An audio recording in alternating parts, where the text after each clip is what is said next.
Welcome to the REI Hacker Podcast, where we unlock the secrets of real estate success. Join us as we dive into the journeys of top investors, mentors, and industry experts.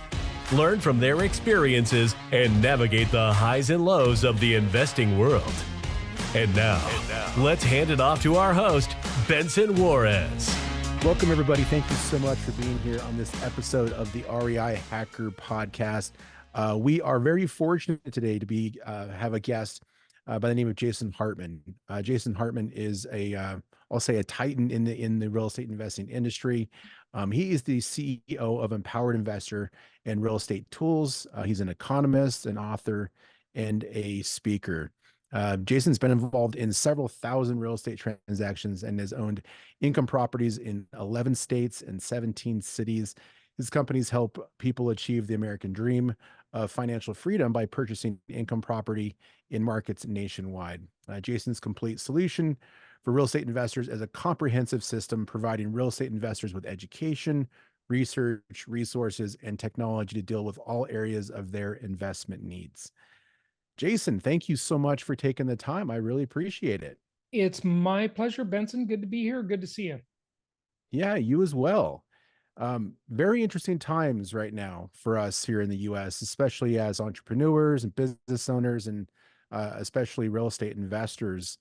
And what I've been so impressed with you about over the last couple of years is how you've really kept your finger on the pulse of the economy in the real estate markets.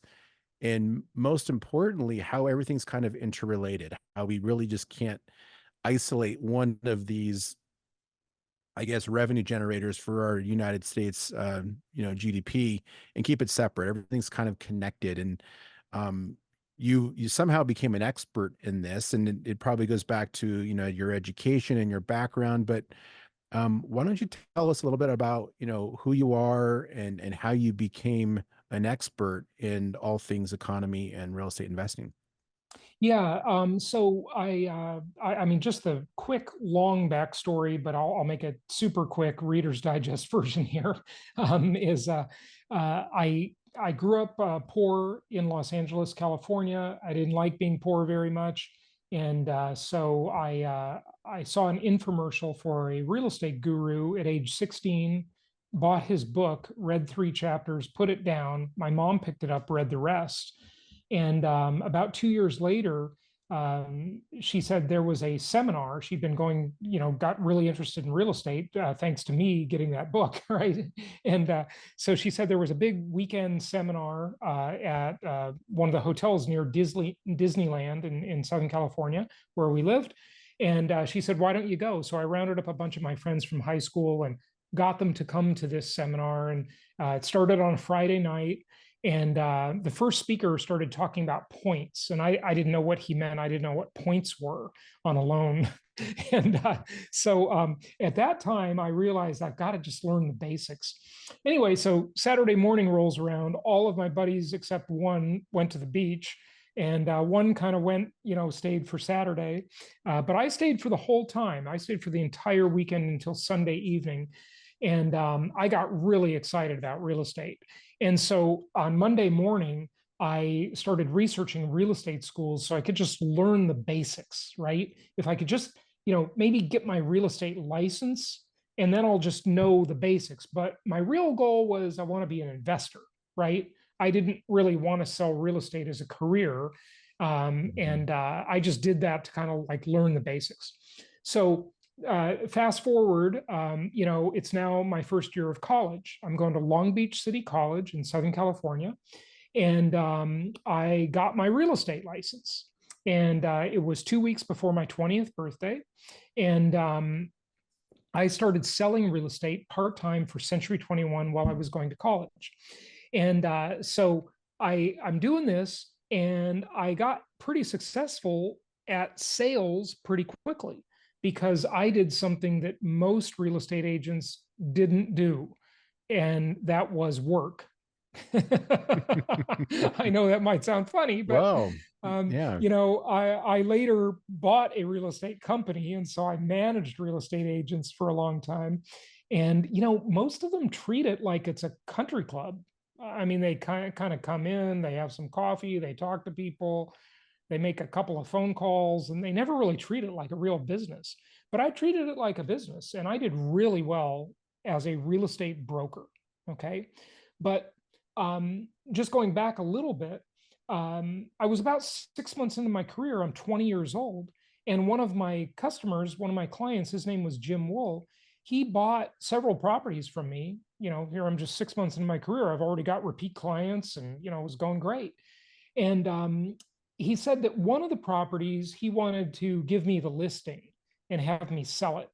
And he said he didn't like it. He said, sell this one for me. I'll buy something else from you. And so I said, hey, you know, Jim, I don't want to sell this property for you. I want to buy it from you. And so that was my first rental property. I bought this condo in Huntington Beach, California, a little cheap 1-bedroom condo. And I was still living at home with my mom, but I had a rental property. So, you know, that's kind of like doing it backwards, right? Most people don't do it in that direction. So I had this rental property, and I'm still living at home. And, you know, these tenants, I'd knock on the door and ask for the rent, and they didn't respect me because I was like a child, basically. And so they stopped paying the rent after a few months, and I had to evict them. My first experience, Benson, was a terrible experience, right? And anybody could argue that, you know, you could just give up, right? And you'd have every reason to give up and every excuse. You know, nobody would have blamed me for just giving up on the whole real estate thing. But, you know, I ended up selling that property and I did make a profit on it. And then I kept buying properties over the years. And, you know, that was kind of my evolution. I went to work for Remax. I was selling real estate for them, doing very well as a salesperson. And I was also investing all along the way. I kept buying rental properties. So that's kind of the evolution for part one of my career, maybe. Okay. Did you actually study business and finance and, you know, the economics while you were in school? Yeah, you know, I did. And I remember taking macroeconomics and, you know, being a little bit interested in it, but it wasn't that interesting to me in college. And I didn't finish college either. So back then it was probably not very cool to drop out of college, even though, you know, that was around the time probably, well, no, I guess he did it before me. Bill Gates and Steve Jobs dropped out, right? But it wasn't a mainstream idea. Now it's cool to drop out of college, right? Right. Or not go at all. And yeah, I did. I studied it then, but I didn't get really, really interested in it until maybe about 20 years ago. And that's when I got really interested in monetary policy. And I read the book, The Creature from Jekyll Island by G. Edward Griffin, who's been on my podcast many times. And yeah, so it's just been an interesting topic for me, you know, the past couple decades. At what point did you realize that, you know, monetary policy and the economy was so important? And when did you really decide to like to tackle that as one of the major topics for, you know, how you present yourselves? Like you now are looked at as an expert in tracking all those things. Was there something that happened where you're like, oh my God, like everyone needs to know about this. Like everyone's having the wool pulled over their eyes and they really don't know what's happening down there. Yeah, no, that's a good question. And, you know, I guess our clients, and when I started really doing a lot of public speaking on real estate investing, before that, I used to do public speaking on training realtors to be more successful. And then when I started talking to investors, you know, the big question they all have is what's next? What's going to happen next in the market, in the economy? And, you know, they want to know where we're going.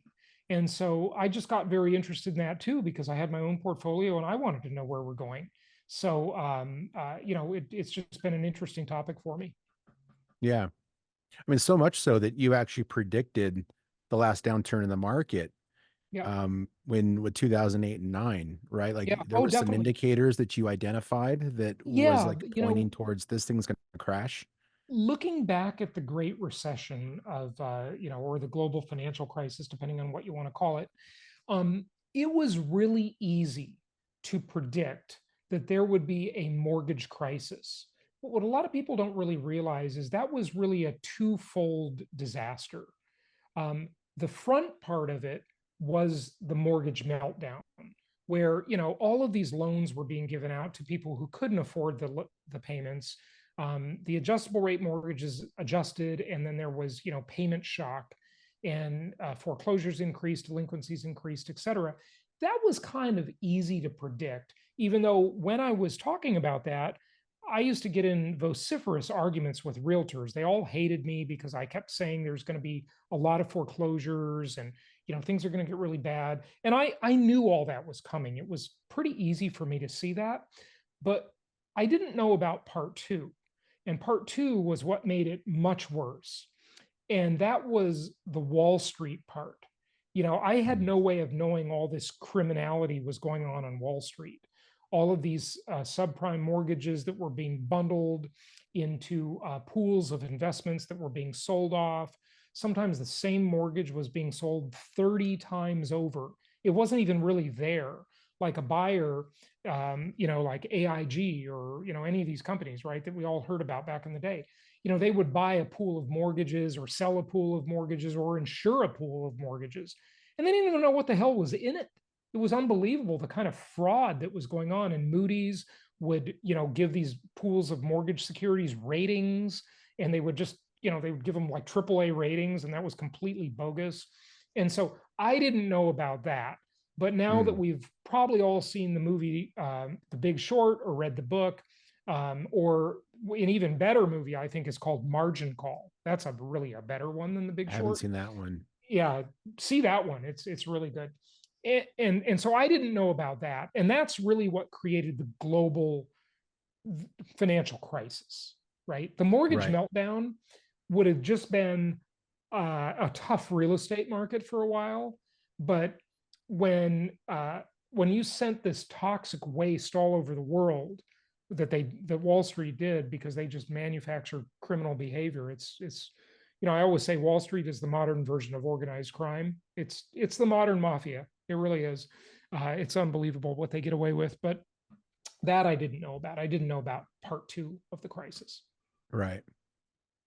So the news happened, right? And everything started trickling down, and, we're still recovering from a lot of that. And it seems we haven't learned our lessons because, there's like subprime kind of loans coming back, and, there's, low interest rates, and they've got all of these, programs for people to buy properties with little money down. And so it feels like to me like they're bringing this back, but they do it underneath the guise of like, okay, home ownership is the American dream. Yeah. Right. And everybody should have the right to own a home. And so again, they're putting these loans in the hands of people who probably can't afford them and probably are just better off just renting. Well, I don't know. I kind of differ with you a little bit on that one, Benson, because, you're of course citing a few examples of it, and that's true, but it's a drop in the bucket. Okay. Like what's happening now is a drop in the bucket. Yeah. There's some liberal lending for some certain very specialized loans and some low down payments, but it is like, leading up to the Great Recession, this was an industry-wide phenomenon. Now it's a tiny little, the loans, look, anybody who got a mortgage over the last 15 years knows that it is so difficult to qualify for a loan. You have to submit a DNA test. They want to know your shoe size. It's insane. And the other thing that they're controlling now so much better is the appraisals, because now they force the lenders to use appraisal management companies. Whereas, the appraisers I know in the business, basically in the old days, before this change in policy and law, the appraisers were buddy with all the lenders. They would hang out together. They would, schmooze them because they want to get business. So there was all this pressure on the appraiser. Look, if you want to get business from this mortgage company, you got to bring in the appraisal. No matter what the value is, you got to just fake it. Right. You got to lie. And, that's not done anymore. So they have really cleaned this up quite a bit. It's not. That's good. In the system we had in the past, there was literally no one in the entire system, whether it be Fannie Mae and Freddie Mac, the secondary markets, whether it be the mortgage companies and the banksters, the appraisers, the underwriters. There was nobody in that whole supply chain putting the brakes on. Everybody was incentivized to do the loan. Mhm. It's not that way anymore. Oh yeah. Okay. I remember having conversations with the underwriters. Like you could actually call an underwriter Yeah. and try to convince them that this piece of documentation was, good enough to justify income Oh yeah. Yeah. or, something like that. Right. It was crazy. I mean, and it was different too because of the no doc loans and the stated income loans. And, I was operating during that time period too. I got in the business in 2002. Yeah. And so I was, full on in that time period. And Yeah. I was a lender, Yeah. I did a Oh, lot of you those saw it subprime firsthand. loans, It was ridiculous. Yeah, absolutely. but Yeah, the people that were it really part is of the quite a bit different machine, now. it It's is. much Yeah. more conservative market. Yeah. Yeah. And so many people contributed to it without knowing what it would lead to, but just seeing that there was, people were dangling those dollar bills in front of their face and, Yeah. you can sell this loan, it'll make you money. And so many of us did it. But you've been paying attention to, the economy ever since, right? And so you pull data down and you try to, come up with ways of explaining what it means. And that's what I love about your approach is that you can take meaningless information to the average person, at least, spreadsheets and graphs and those sorts of things, and really explain it to somebody like me or somebody who doesn't understand real estate to like what we should be paying attention to. What do you see now, like in the last couple months and the trends? What's going on in the economy right now? Well, first off, the thing to talk about now, because it's so talked about, and it has been for so many years, is this whole segment of the population that believes there's going to be a real estate crash. That these are the doomers. These are the people that Chicken Little, the sky is falling. Or I like to call them the crash bros. Okay. It's a And good one. they have just been so wrong over and over and over again. And this all started 250 years ago. I mean, probably before that, of course, but 250 years ago, there was a famous economist named Malthus, and a whole school of thought was named after him. It's called Malthusian economics. And what he postulated was that humanity was doomed because as the population increased, we would run out of resources. We would run out of food. We would run out of everything. And the complete opposite happened. Malthus was so wrong. He was such an idiot because he viewed humans as a cost rather than a resource. And the fact is, every human that is born, well, not everyone, but most of them Yeah, it's debatable. are a resource. They provide value in the economy. Okay. And certainly we haven't run out of food. I mean, obesity is a giant problem, pardon the pun. Okay. We got more food than we need. We've got more, the world is awash in goods.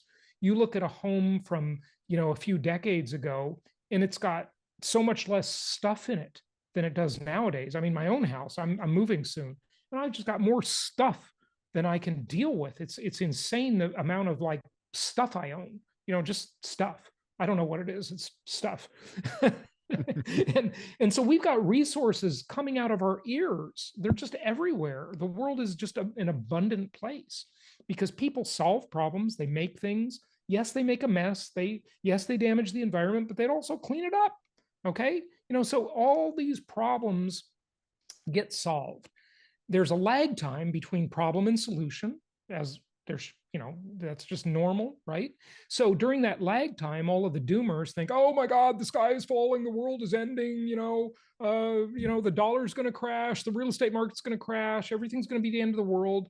But the reality is, I mean, there are certainly, multiple schools of thought on this stuff. There have been since the beginning of time, but probably, I mean, at least for my money, the reality is that we are living in the golden age. We are living in a time that is so amazing that people can't even comprehend it. And just look at the past year and a half since ChatGPT was launched. And now the whole world, people that never even thought about it before, are thinking about artificial intelligence and the amazing abundance that is going to bring to the world. We can't even imagine what's going to happen yet with that. We don't even have any idea how incredible and how much impact this will be. So, go back 30 years. Did we all have any idea how big a deal the internet would be? No, we didn't. Okay. Go back 30 years before then. Did we all have any idea how big the integrated circuit would be, or home computers? Right. It's just truly the golden age. Okay. And all of this idiotic pessimism has just been wrong forever. Since the beginning of time, all of these pessimists have been just wrong. I'm not saying there won't be periods of difficulty. Of course there will. But overall, I just don't get it. I don't get it. So let me take that into the real estate market for a minute, because I know that's what your audience wants to hear. Okay. Mm-hmm. So will there be a crash or not? Right. Well, nobody knows for sure. But I'll say that one day, eventually, there will definitely be a crash, but it doesn't look like it's going to be anytime soon. So let's look back 2 years and just think about interest rates. The cost of money pretty much tripled. It went up by about 300% from the low point, yet real estate did not go down in value. It kept going up in value. And most people are completely blown away by that. Here's how they got it wrong. All of the experts would have normally been right, but the difference this time is huge. Okay. So there are about 140 million housing units in the United States. We got 339 million people, about 140 million houses. Okay. And since the rates virtually tripled, okay, we have a huge decline in sales volume, whereas sales volume at the peak was somewhere around 6 million houses per year. And it went down to like 3.8 million houses per year. So realtors and lenders and title insurance people really suffered. They were singing the blues because the massive reduction in volume of sales. Okay, but sales volume does not equal price declines always. Sometimes it does, but this time it didn't. Here's why. So since the rates increased, let's do a rough number and say about only 8 million houses have transacted. Now, about 25% of the entire country has a mortgage at or below 3%. About 65% of the country has a mortgage at or below 4%. 42% of the country has no mortgage at all. They own their home free and clear. The one ingredient, Benson, you absolutely positively must have in order to have a real estate crash. You cannot have a crash without this ingredient. It's not possible. This necessary ingredient is millions and millions of distressed homeowners who become millions and millions of distressed home sellers. Without that, no crash will happen. And what we have now, okay, so let's go back to those numbers. About 140 million units, only about 8 million have sold in the past couple of years. So 132 million people are in that extremely comfortable position where 25% have a mortgage at or below 3%, 65% have a mortgage at or below 4%, 42% of those people have no mortgage at all. They're not distressed. They're the complete opposite of distress. They're super comfortable. Their mortgage or their free and clear house is such a good deal, they literally can't afford to give it up. So there's no distress. And this is where everybody got it wrong. See, what they did is they looked at the market and they thought, okay, interest rates are way up. Housing affordability is the lowest it's been in 40 years. So that means the market's going to crash. No, it doesn't. If most of the market is the people who already own a house and have no motivation to sell it. In fact, they have like anti-motivation because their deal is so good it can't be repeated. You're not going to have an increase in inventory. And that's exactly what has happened. They only looked at it from the myopic perspective of a new buyer entering the market. It's not about that buyer. It's about the people who already own the market. That's what it's about. They control the inventory, and they're not going to give up the inventory. If sellers won't sell, you're not going to have a crash. Right. And the CARES Act from COVID, so the banks were way more prepared this time when, there was, some kind of economic turmoil. And so being more prepared about, loan modifications and helping people through, bad times when, renters weren't paying rent and mortgages weren't getting paid. So they did some workout loans. I think that helped as well. And then, so it sounds like too, like the housing market in general is not transactional. It's like, it's money moving through that. And that's people making their payments, right? So if they're making their payments, there's still money going through the housing economy. Is that what's keeping it going? They're not defaulting. Yeah, they're not defaulting. They're super comfortable. Why would they default? They're it's a lot of the crash bros, they comment on my YouTube channel and they make these dumb half-baked comments. They're just foolish, okay? But one of the things they always say is, well, Jason, you're going to be wrong because unemployment's going to increase. Well, that hasn't happened. That's the complete opposite has happened there, right? The labor market is super strong. Employers can't find enough people to do the work. In fact, I'm moving. So I wanted to donate some of my furniture to charity. Okay. So I called Goodwill, Salvation Army. I called all these charities that usually do furniture pickup and you can donate it, right? And take a tax deduction. And guess what?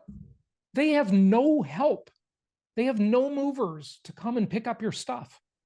Like the labor market is so constricted. And guess what? That's probably going to be that way for quite a while. Why? Because the baby boomers didn't have enough children. There's just not enough people. Like all these lefty environmentalists are saying there's too many people. No, there's not enough people. People need to go have more sex and have more children. We have an absolute resource shortage of humans.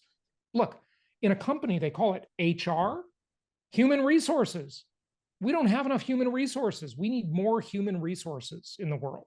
That's one of the big problems. Now, granted, a little bit of that will be solved by technology, right? Automation, artificial intelligence. And, we've certainly automated assembly lines over the years, right? That's certainly become very automated. And now we're going to automate managerial functions with artificial intelligence, moving words around, moving numbers around, right? That's what managers do.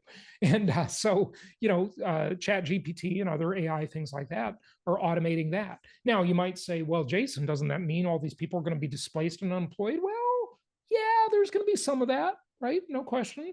It'll be a change, but did desktop computers put those people out of a job? That automated a lot of the functions. Did software, look at the old saying, software is eating the world, right? Did that put everybody out of a job? No. What it did is it just made everybody more efficient and it allowed them to do more. And since there's no limit on human wants and desires, there will just be more services that you don't even know you need or know will exist in the future, and products that you don't know you need now or will exist in the future. And those will just be provided to you, and everybody's just going to get richer and have more stuff and more services and more access to everything. It's just it's an amazing time to be alive. Do you think that it's historically people are always saying like this is the most amazing time to be alive until it's the next time it's the most amazing time to be alive? Are we just constantly ramping it up? Well, one of the things I say on my show, Benson, on my podcast and on my YouTube channel, I always say this. In order to understand how your life is now and evaluate it, you must watch old movies, watch old TV shows, listen to old music, and read old books. Okay. And when I say old, I'm only talking about, like go watch a movie from the 90s or the 80s. maybe the 70s or the 60s, even better, right? Mm-hmm. You just like, I just want you to look around. Like, there's this one old detective show is really good. Everybody's heard of it, Columbo. Okay. Mm-hmm. So, watch Columbo from this perspective. Columbo was this detective in Los Angeles in these high-end neighborhoods like Beverly Hills, Bel Air, and stuff like that. And there'd be a murder, right? And he'd go in and investigate. And it would show video of him in the people's home, in the homes of these wealthy people, right? And look at what wealth was like back then in the 70s versus what wealth is like now. I mean, we're living in like castles compared to that, right? Our material abundance is absolutely insane compared to just the 1970s, right? And now you might be thinking, well, Jason, come on. I mean, look at, go to Europe and look at these castles and palaces, and go to Vienna and go to Schönbrunn, and I mean, that's amazing, right? Well, yeah, but that was only a tiny percentage of the people that actually lived by that. Most people were peasants and they were dirt poor. Now we've got mass affluence. I mean, we got like so many rich people nowadays. It's absolutely insane. So many people have access to exotic cars, nice homes, flying on private jets, going on. I mean, look at the cruise industry. It's like, I mean, look at the travel industry, the vacation industry. I remember when I lived in Orange County, California, with my mom. Okay. We lived in like this, not so great neighborhood. Okay. And this lady next door was, 90 years old or something. She was a really old lady. And I used to go and talk to her. And, I told her that I wanted to go on a trip to Europe. And she told me about her life and where she would travel. I mean, her idea of a trip back then was to, go to Los Angeles, to go to Malibu, right? That was like a big adventure. I mean, look at how people take a honeymoon nowadays and they go to Bali. Whereas before they'd go to somewhere within 100 miles of their house. Right. You don't think people are richer? I mean, they're just way richer. It's like not even a comparison. It's an absurd comparison, right? It really is. Yeah. But also too, that people can still find a reason to complain about it. Of course, we'll always complain about the, stuff because we're human. We're always discontent. All of the bad things about the U.S. and how, we should be like all these other countries that are out there, and really they don't have anything really to compare it to. But it's just like you're right, that human nature to complain. Yeah. No, it is no question. And look, some of this constructive discontent is a good thing. It creates progress. So we shouldn't be content, because as soon as we're content, we're going to not do anything or try to innovate anything, right? You have to be discontent to be ambitious, right? That's where ambition comes from. However, I want to make a distinction. Like, I don't think the world is so great. I really don't. I'm talking about the economy. I'm talking about material abundance and how the standard of living in material things has gone up. For non-material things, I think the standard of living has gone down. I think the culture war is a disaster. I think our culture sucks. I think it's like, I mean, look at the loneliness epidemic. People are more lonely than ever. They, there's, I mean, look, people have always been people. Okay. Human nature has not changed ever. Okay. I mean, if you want to know about that, just read scripture, and see how people were 2,500 years ago. Okay. They were the same as they are today. They had all the same jealousies and greed and everything like we do now. Okay. So, get over it. But, people don't, I don't know. Since there are so many people and there is so much opportunity, there is, I think, a lot less incentive to have honor the way you used to have honor, because you needed to have honor to survive. And if you weren't an honorable person and you lived in a small town, you were fucked. Like, your life would be ruined. Okay. You had to be honorable because you were part of a small system. But now it's like, I'll screw this person over and just go to another person, right? That's the way people think. Unfortunately, it's very transactional.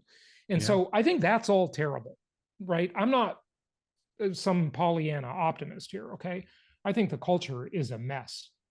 So there you It go. is. Yeah, there's lots of contributing factors to that. I think, time is a big part of it. And, there's a big, um, I don't know, say war, but just the idea of like the nuclear family Yeah. is breaking Oh, it's all been apart, ruined. Yeah, totally. and The it's media like, has oh ruined yeah, it. we'll just give you food Terrible. stamps and the government will take care of you. And it doesn't matter if anyone's married. And so all those things have contributed to it. And, Absolutely. you know, the greed for money with the stock market has changed. And now how, anytime there's any sort of discussion, like a meaningful discussion about the problems of the economy and printing money, the spending, there's always somebody gaslighting that person. Oh, Oh, and it's the not a real politicians have problem.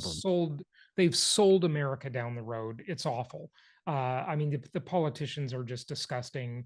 The corporatocracy is disgusting. It's it just is rolling over people. I mean, it's awful the way these big companies are just rolling over the world. When you look at the Wall Street component of it, there's a funny.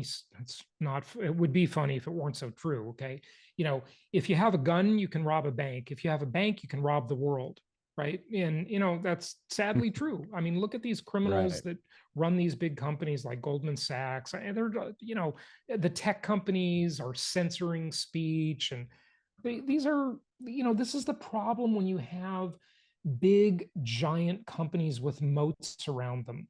Nobody can stop them. I mean, they're all in bed with the government. They have armies of lobbyists. That has to change. Okay, we've got to get Yeah. back to smaller businesses, these big corporations. I mean, think about it this way. The disgusting company called Facebook. Okay. I mean, I'm a customer, right? I use Facebook every day, multiple times a day, but they are so evil and there is no control over them, really.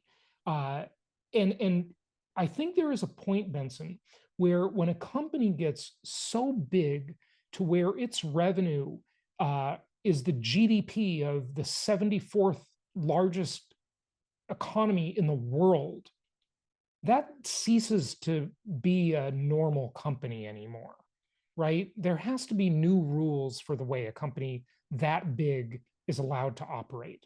I'm not anti-business. I love business. I'm a businessman. I'm a wealthy guy.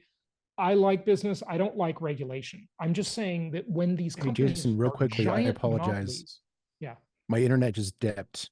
yeah. And right I've been after you noticing said, that, by the way. Yeah. yeah, I apologize. I just, Ed, right, go ahead. yeah. Where do I So right start? when you said, Facebook is evil, and then you started to go on a bit of a rant. Can you start there, please? Yeah. I'll do my rant again. Yeah. Okay. It was So only that'll about a be an minute and edit. I 30 do that for my seconds. editor. I clap when I do an edit. Yeah. So when a company is as large as, say, Facebook, for example, or Google, or any of these big tech companies that are just abusing the world, right? They've got GDPs equivalent to, some of the large countries, right? And when Facebook's revenue is equivalent to the GDP of country number 74 on a list of 200 countries on earth, right? That is not a company that should be allowed to play by the same rules. There should be special rules to control monopolistic giants. That's the difference. I'm not anti-business. I love business. I'm a businessman. I'm a wealthy person.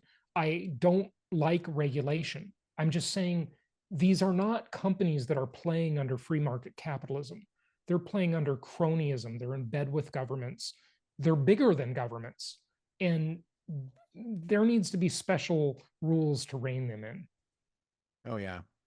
Regardless of which side of the fence you're on, too. I mean, you mentioned Facebook and Google, and they typically lean left. But on the other side, too, Elon got Twitter, and people think that Thank God he's he did. right. Well, but there should be similar controls on what he is doing and saying Yeah. too. But I think he has the self control that Mark Zuckerberg and Yeah. the others don't. Right? Yeah. Because they really are using their influence in a way to control the public perception, like you said, controlling free speech, Yeah. lobbying for Influencing things to happen, elections. I mean, influence. Oh yeah. it's awful. Yeah. Yeah. The Zuckerbucks from, 3 or 4 years ago. And, Yeah. Zuckerberg and his wife were pouring, millions and millions and millions of dollars into, elections. You're right. I don't agree with it either. Do you believe then that, okay, we need some controls there, right? The answer is to break them up into, smaller like There subsidiaries. are three solutions I've come up with. So Mhm. the typical thought is exactly what you said. We have antitrust laws, we have the Mhm. Sherman Antitrust Act, and there was another big one. Why aren't we enforcing the antitrust laws? We should be. Okay, there hasn't been much appetite for that, unfortunately, really since the 80s. A lot of companies should be broken up under antitrust.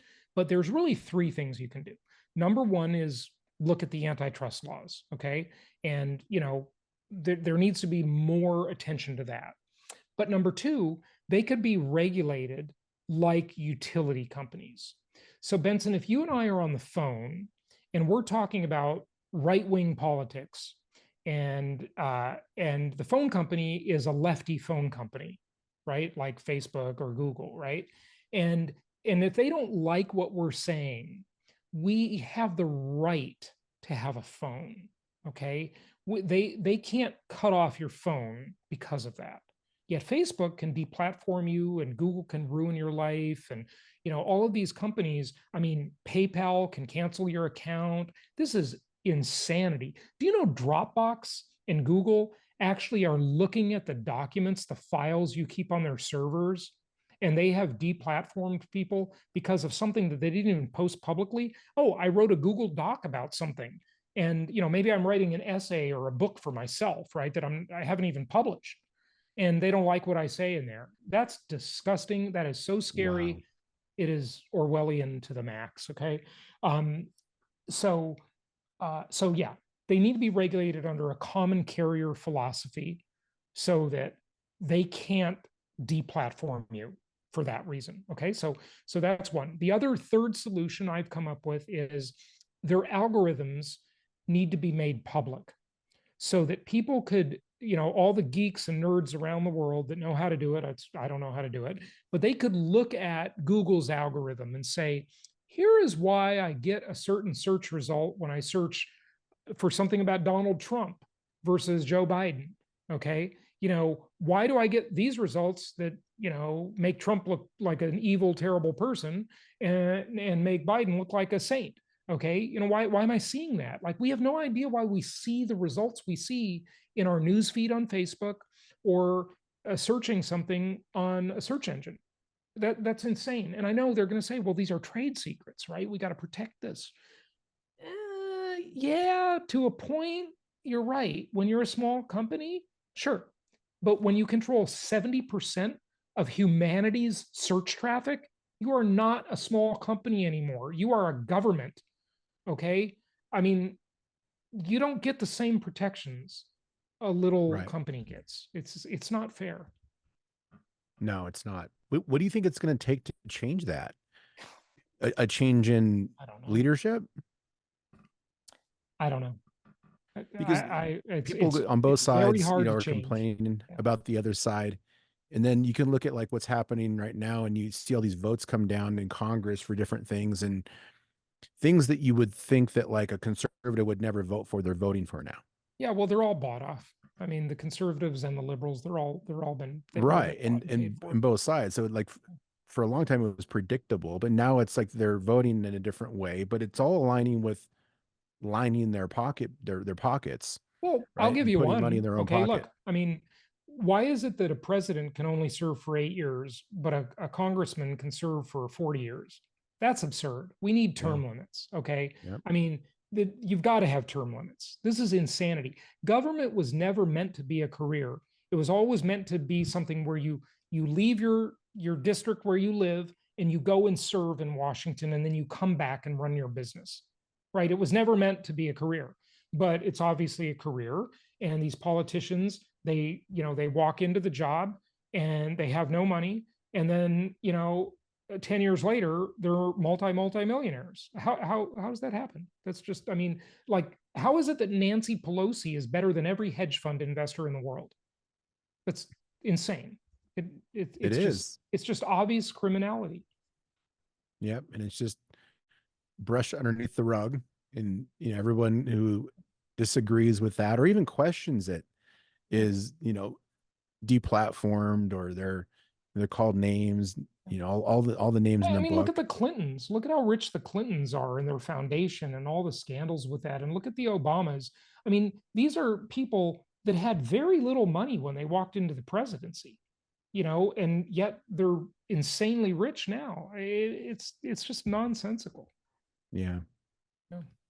So how do you see this playing out then? Like you've been tracking the data and you got a sense of what's happening now with the markets. We didn't get into the data, and that's totally okay. Well, let This me is a let me podcast, go but if back you to have something like that. I'll show you if something. you get Okay, any this sort of is- indicators of like this will be interesting. what can we expect? Like if people that are listening to this are thinking about going and getting another rental property, or they want to do a fix and flip, or what should we do to prepare for what's possibly coming here in the near future? Yeah. So right now, first of all, let's talk about housing inventory. I mean, look, at the oldest rule of economics is supply and demand. So right now we have approximately 525,000 active listings for sale in the United States. Okay, that's it. That's how many homes are for sale. So there's about 140 million housing units. So you can see that about 1/3 of 1% of the inventory is for sale. Very little inventory for sale. Just to give you a point of reference, in the COVID era, when inventory got incredibly constricted, the low point was about 240,000 homes. So inventory is extremely low. Now, what we did at my company is we prepared an analysis of how many people, how many new buyers could qualify for homes if mortgage rates come back down. And so we used 7% as a baseline. And that means about 55 million people can afford the median price home. But if rates drop to 6.5%, that payment drops about $110 per month. And that means another 2.8 million people can now qualify. If it drops to 6%, the payment drops again. And that means about 5.4 million new people can qualify to buy a house. And if it drops to 5.5%, which, by the way, I should say, Fannie Mae, the biggest mortgage player on planet Earth, okay, they have predicted that by the end of this year, mortgage rates will be 5.6%. I think they're going to probably reforecast that, and they're going to say first quarter of next year, because Uncle Jerome Powell has been very stingy about rate cuts, as we all know. And, but eventually the pivot's going to happen. Okay. I mean, they are taming the inflation beast, and they got to keep rates high to do that. So we're going to have the higher for longer. Unfortunately, I mean, I don't like it. I'm in real estate. I want rates to go down, but inflation's a problem for sure. So if rates go down to 5.5, that means 7.7 million new people can qualify. So Benson, the question then is, how many of those people would actually enter the market, right? Not all of them, for sure, right? They won't, just because they can qualify and afford a house, it doesn't mean they want to buy a house. It doesn't mean they're going to go out and bid on houses, but just compare it. Say roughly 1/3 of those people enter the market and start bidding on properties and making offers.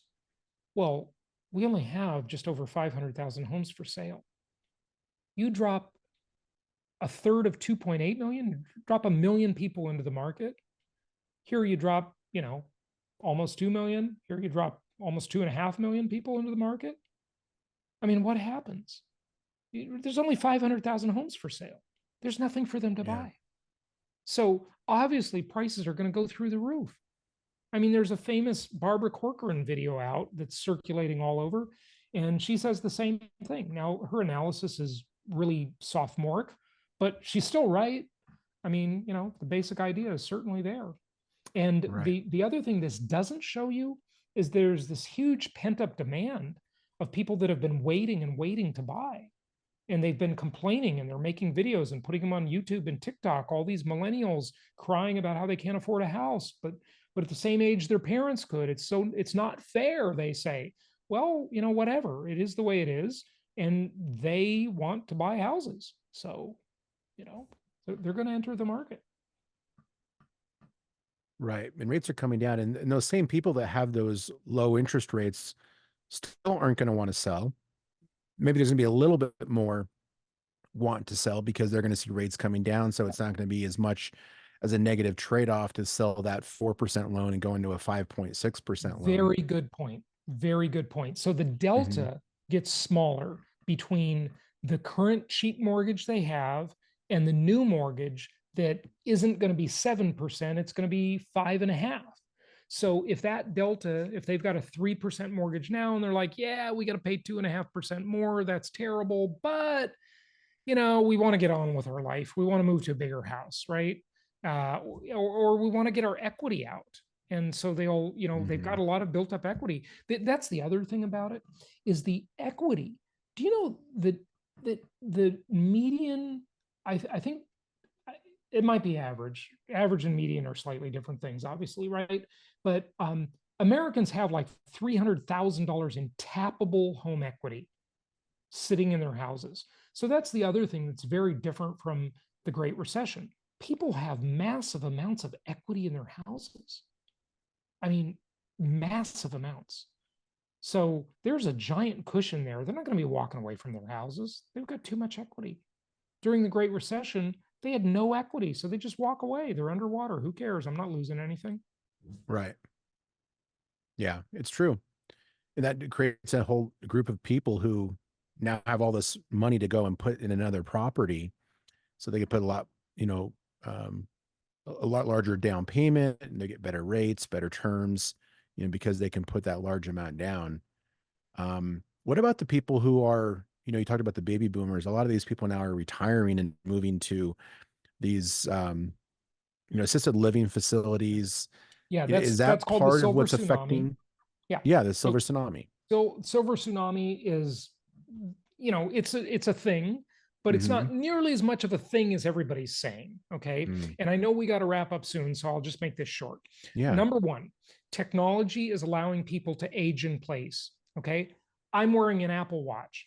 I'm trying to get my mother to get an Apple Watch, because then, even though she doesn't live near me, I will know if she falls, or where she is and what's going on with her. I'll know her vital signs. Okay. Isn't that amazing how technology can just help you not only monitor yourself as a quantified self movement, but monitor somebody else, right? So it's incredible, the kind of technology, right? And so that's helping people age in place.